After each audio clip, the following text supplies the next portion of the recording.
안녕하십니까.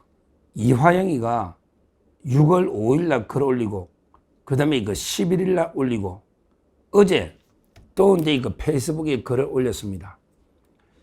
지금 이화영 주위에 제가 좀 아는 분들이 측근이 있고요. 그 운동권 출신, 동문.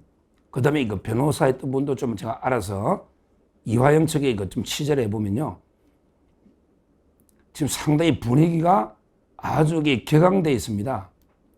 가장 지금 흥분한 게 이거 본부인이랍니다. 백정화 씨가. 본부인이 왜 흥분됐냐? 원래는 이제 그 이화영이가 다 자백을 하려고 검찰에 자백을 했거든요.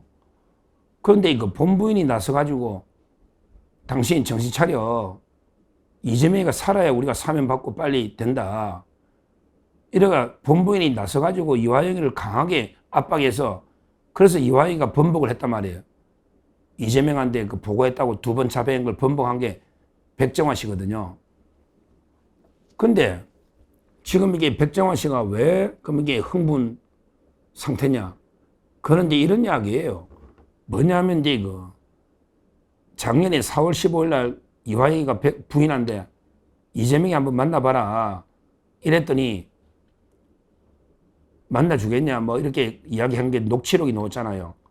근데 이게 언론에 크게 보도가 됐는데 그러면 이게 이재명 측에서 뭔가 반응이 있어야 되잖아. 백정화 씨 한번 보자든지 뭐가 어려운 게 없나.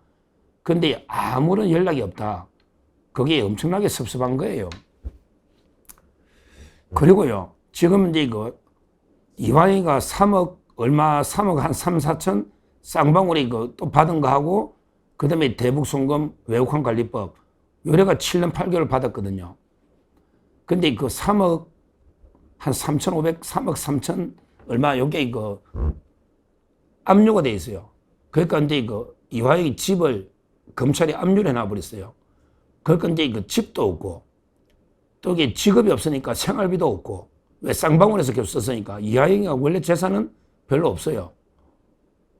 그러니까 이제 묵고 살 길도 막막한데 또 이화영이가 지금 건강이 상당히 안 좋답니다. 3년 다 돼가니까 수감 생활이 건강도 안 좋고 또 이게 6개가 기소가 됐어요. 기소가 6개입니다. 그러니까 이제 막막하고 심정이 그렇죠. 이런 상태에서 이게 빨리 사면 복권이 안 되고 이러니까 이게 막 마음이 지금 제정신이 아니다. 저는 이렇게 봅니다. 실제 이화영이가 3번 글을 올렸는데요. 뭐냐면 이제 6월 5일 날은 이제 대법원 판결이 바로 난 날인데 선거 다음에 났잖아. 선거 끝나자마자 6.3 대선. 그 다음에 6월 5일 날 글을 바로 올렸는데 이때는 이제 그냥 검찰만 이제 욕한 거죠. 뭐 새로운 세상에서는 정치 경쟁자를 제거하기 위해서 악질 검찰을 동원하는 일이 있어서는 안 된다. 협박과 해유를 통한 조작을 가지고 유죄 근거를 하는 법원도 개혁돼야 된다. 그때는 검찰과 법원을 비난한 거죠. 6월 5일인데 대선 끝나고 이재명이 당선되고 처음이에요. 이렇게 일단 올렸다고. 그런데 이제 그 다음에 6월 11일 날 이게 문제죠. 며칠 뒤에 6월 11일 날은 뭐냐. 바로 이게 아예 정치검찰의 보복 수사, 조작 수사로 피해보는 사람이 내하고 조국이하고 송영길이가 있다. 아예 공개적으로 사면해달라. 7월 17일까지. 그러면서 서명운동에 돌입해라. 이래가 본인이 6월 11일은 아예 공개적으로 사면 요구를 한 겁니다. 협박을 한 거죠. 그래도 이게 반응이 안 되니까 제가 어제 방송을 요걸 못 다루기 때문에 어제 이화영이가 또 이게 글을 어제 4시 반 어제 글을 이화영이가 또 올린 거예요. 페이스북에. 뭐라고 이제 올리느냐. 이번에는요. 아예 그냥 쌍방울 특검을 도입해라. 요즘 이게 특검이 유행이잖아. 특검 지금 세계잖아. 그러니까 이제 검찰에 쌍방울 대북 선거 특검을 해달라. 이런 식으로 이게 요구를 하는 게 글을 올렸습니다. 특검을 해달라. 이거는요. 결국에 저는 그래 봐요. 공격을 이게 검찰을 계속 공개하는 거는 뭐냐? 이재명한테 메시지가 바로 이게 검찰이 조작된 정보로 내가 억울하게 있다. 그럼 이게 내가 조작된 거니까 당신, 이재명 당신도 조작대가 피해보는 거 아니냐. 그러면 이게 당신을 위해서라도 빨리 사면해주라. 솔직히 특검이 가능하겠습니까? 지금 특검이 3개가 있는데 또 이게 대북송금 특검하면 그럼 이게 이재명부터 수사해야 되는데 이게 가능이 하냐고. 이화영이가 그걸 모르는 게 아니야. 다만 이게 당신도 나도, 이재명 당신도 나도 전부 이게 검찰의 조작 수사로 억울하니까 특검해달라면 이게 빨리 사면해달라. 아니, 둘 다 억울한데 당신은 재판 중단할지 안 할지 이게 대통령이다 이런데 왜 내만 구속돼 있냐. 빨리 사면해주라. 이런 게에서는 무언의 협박이다. 왜 특검을 해달라고 이게 강하게 어제 요구했단 말이에요. 근데 특검이 지금 3개나 있는데 가능하냐고. 또 이게 특검을 하면 그럼 이게 이미 대법원 판결 난 게 특검한다고 뭐 달라집니까? 이미 판결 난 걸. 그러니까 이제 이거는 결국에 사면해달라. 이 표현하고 이게 똑같은 표현이다. 이렇게 봅니다. 지금요, 측근들이 특히 백정원 부인이 제일 열받아 있다는 거예요. 이번에 사면 안 해주면요, 아마 이게 이화영이 못 버틸 겁니다. 이화영이 이미 몇 번 자백했잖아요. 그래서 저는 7월 17일 되면 이게 진짜 경천 동지할 엄청난 일들이 좀 벌어지겠다. 이화영이가 지금 이재명만 협박하는 게 아니고 오늘 출마 선언한 박찬대가 그때 이우일이 만나가지고 박찬대가 부인을 백정화 씨하고 통화해가지고 회유를 했거든요. 그러니까 이제 박찬대도 협박당하고 이재명도 당하고 있는 거예요. 따라서 이번에 사면 안 되면 진짜 나라가 뒤집어지는 일이 벌어지겠다는 생각이 들어요. 그런데 이거는 참 이게 이상한 게 제가 법조인에서 보면요. 이게 재판 중단하기도 좀 어려워요. 지금 7월 22일 날 준비 절차인데 지금 이재명은 이제 법인카드하고 그 다음에 대북 송금이 있는데요. 법인카드는 이제 뭐 중단될 수 있겠다는 생각이 들어요. 그거는 이제 배소연이하고 정순욱이라고 비서실장 그게 이제 첫 기일이거든요. 7월 초에. 법인카드는 이게 모르겠는데 이 대북 송금은요. 참 이게 중단하기가 이재명만 하기도 어려운 게 이재명 아니면 재판할 게 없어. 왜냐하면 이게 쌍방울의 김성대장은 자백을 하니까 이미 재판이 할 게 없어. 끝났어. 그 다음에 이화영이는 이미 대법원에서 800만 불의 용도가 나왔기 때문에 이화영이도 이게 재판할 게 없어. 그래서 이제 그때 신진우 판사가 이번 재판은 이화영이가 이재명이한테 보고했냐 안 했냐 요것만 심리합니다 이랬거든요. 근데 그것만 따지면 되는데 만약에 이재명이가 중단돼 버리면 그러면 이게 이화영이하고 김성태는 재판할 게 없잖아요. 그러면 이게 한두 달 내에 재판을 끝내버린다고. 그러면 이게 또 중형이 노겠지. 그러면 이게 이화영으로서는 진짜 미치고 재판부로서도 이게 주범을 빼놓고 또 이게 2명만 선고해가지고 형량을 때리기 또 이게 참 이게 형평에 그렇고요. 그리고 이제 그런 데서 이게 2명을 또 무한정 연기할 수도 없잖아요. 김성태하고 이화영을 이재명처럼. 그래서 이거는요 원래는 이거는 이재명도 재판하는 게 맞아요. 왜 그러냐면 이게 이화영이가 이미 대법원에 7년 8개월 받았기 때문에 이재명이 알았냐 몰랐냐 따지면 되기 때문에 간단하고 이거는 이게 또 북한에 보내는 외환죄의 성격이 있거든요. 형식은 제3자 뇌물인데 실질로 보면 이게 북한을 이롭게 하는 외환죄는 대통령도 현직 대통령도 재판받는데 이거는 이게 현직 대통령도 아니고 옛날에 경기도지사 때 일이잖아요. 따라서 이게 아직도 판사가 고민해가지고 이재명의 재판 중단을 아직도 못하고 있는 이유가 있어요. 이재명이 중단하고 나면 이게 재판할 게 없어.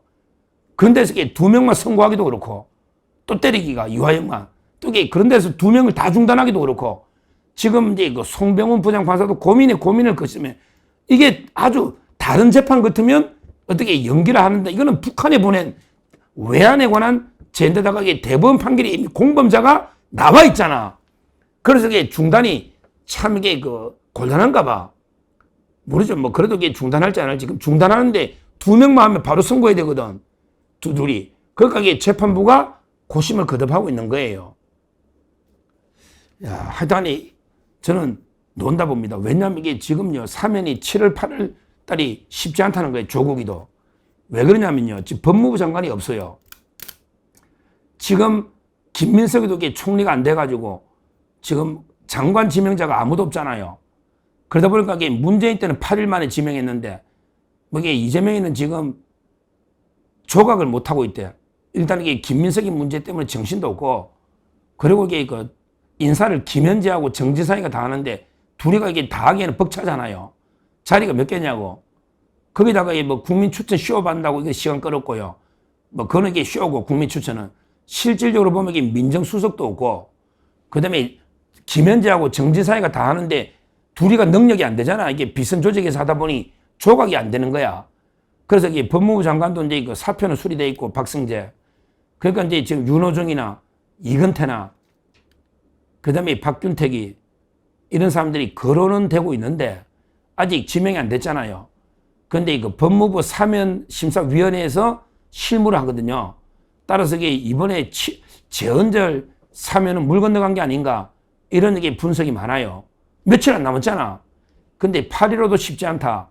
왜냐하면 아직 장관이 임명 안 되고 있으니 이런 게 분석인데 그러면 이게 그 조국이고 이화영이고 만약에 사면이 이번에 안 되면요. 그러면 이게 그 조국이는 내년은 넘어가고요. 이화영이는 또 이게 재판 쌍방울 대북 송금이 이재명이만 중단시켜버리면 자기는 이게 또 올해 안에 끝날 수도 있고요. 심각한 상황이 벌어질 겁니다. 그러면 이게 그 저는 이화영이 이번 이미 한 번 열린 입입니다.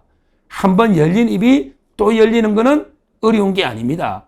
특히 그때는 부인이 막은데 지금은 부인이 더 강경하다. 이런 이야기가 계속 이게 듣기고 있습니다.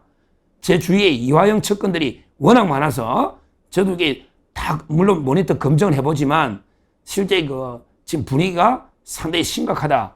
이런 분위기입니다.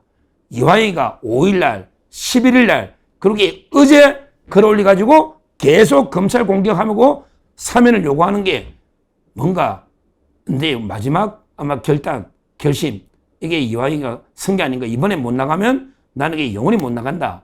이번에 어떻게든 이재명이 바지 저거라도 이게 붙잡고 늘어서서 나가야 된다. 이번이 마지막이다. 아마 이런 큰 이게 이화영이가 결심을 쓴 것 같아요. 계속 이 며칠마다 글을 올리잖아요. 또 이게 며칠 뒤에는 또 무슨 글을 올릴지. 과연 이게 7월 17일 사면이 불발되면 어떤 행동을 할지. 또 이게 8월 15일 날 사면이 불발되면 어떤 행동할지. 앞으로 이게 그 경천 동지할 엄청난 일들이 벌어지고 있고, 그 다음에 그 7월 22일 재판 중단도 법원도 이 사건은 다른 이재명 사건과 또 다르단 말이야. 재판 중단 자체가 말이 안 되지만, 그러니까 이제 그 고심을 하고 있다. 일단 봐야 됩니다. 하여튼 이번에 제가 요즘 날마다 김민석이하고 이화영이를 계속 제가 면밀 추적하는 거는요. 계속 이화영이가 글을 계속 올리면서 협박을 하고 있고, 이게 이재명한테는 가장 아킬레스건이다.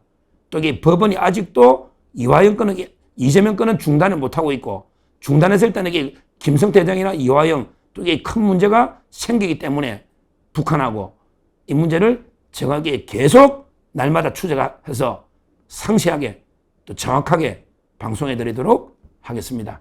하여튼 어제는 이화영이가 밤에 쌍방울 특검을 지각이 요구하는 페이스북 글을 올리는데 실제 그 말은 특검이지만 이거는 이게 사면을 강하게 협박하는 거다. 이거 하고요.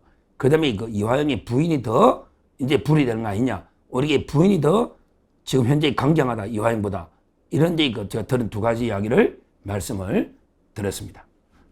감사합니다.